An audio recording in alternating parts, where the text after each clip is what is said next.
দর্শক, ঢাকা চারপাশের নদী ও জলাধার দখলমুক্ত করতে আজও অভিযান চালাচ্ছে বিআইডব্লিউটিএ। এই বিষয়ে জানাতে এখন আমাদের সঙ্গে সরাসরি যুক্ত হচ্ছেন সহকর্মী শাহাবুদ্দিন শিহাব। শিহাব, অভিযানের সবশেষ কি অবস্থা আমাদের জানান।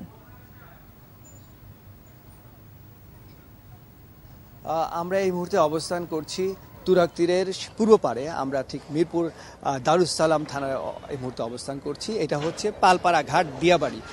আপনারা দেখতে পাচ্ছেন পিছনে একটি এক্সিবিটর কাজ করছে আর একটি এক্সিবিটর থেমে আছে। এটি আসলে লাঞ্চ বিরতির জন্য একটি থেমে আছে এবং আরেকটি কাজ করে যাচ্ছে। ঠিক আমরা যেখানে আছি তার উল্টা পাশের অংশটি পড়েছে হচ্ছে সাভার থানায় এবং কয়েক ঘন্টা আগে এখানে আসলে সকাল দিকে একটি অপ্রীতিকর একটি ঘটনা ঘটে এই উচ্ছেদ অভিযান চালাতে গিয়ে।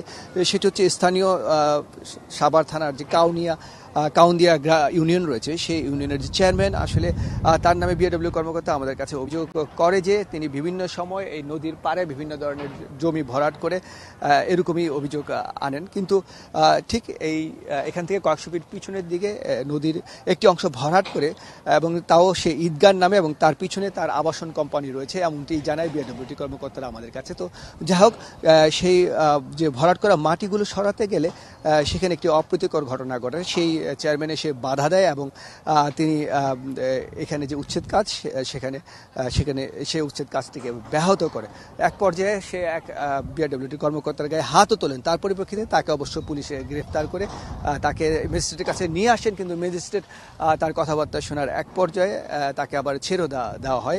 অবশ্যই এই ছেড়ে দেওয়ার কারণে এখানকার বিআরডব্লিউটি কর্মকর্তা বা কর্মচারী রয়েছে তারা অসন্তোষ জানায় আমাদের কাছে এবং এটি জিরো টলারেন্সের যে বিষয়টি রয়েছে সেটি অবশ্য অব্যাহত রাখার জন্য তেমন দাবি জানিয়েছে বিআইডব্লিউটি এর কর্মকর্তারা। আরেকটি বিষয় যে এই মুহূর্তে যে পালপাড়া ঘাটে দেখতে পাচ্ছেন অসংখ্য অবৈধ স্থাপনা, এগুলো আসলে এই যে তুরাগ তীরের দুই পাশে যে অবৈধ স্থাপনাগুলো রয়েছে সেগুলো আসলে ধরে ধরে সামনের দিকে এগুচ্ছে এবং উচ্ছেদ করা হচ্ছে। আপনি জানেন যে আজকে যে উচ্ছেদ অভিযানের 20তম দিন এবং এখন পর্যন্ত প্রায় 2400-র চেয়েও বেশি অবৈধ স্থাপনা উচ্ছেদ করা হয়েছে এবং এই কাজ অব্যাহত থাকবে।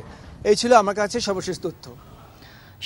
আপনাকে অসংখ্য ধন্যবাদ। দর্শক, এতক্ষণ রাজধানীর দিয়াবাড়ি থেকে বিআইডব্লিউটি এর উচ্ছেদ অভিযানের সবশেষ খবরাখবর জানাচ্ছিলেন সহকর্মী শাহাবুদ্দিন শিহাব।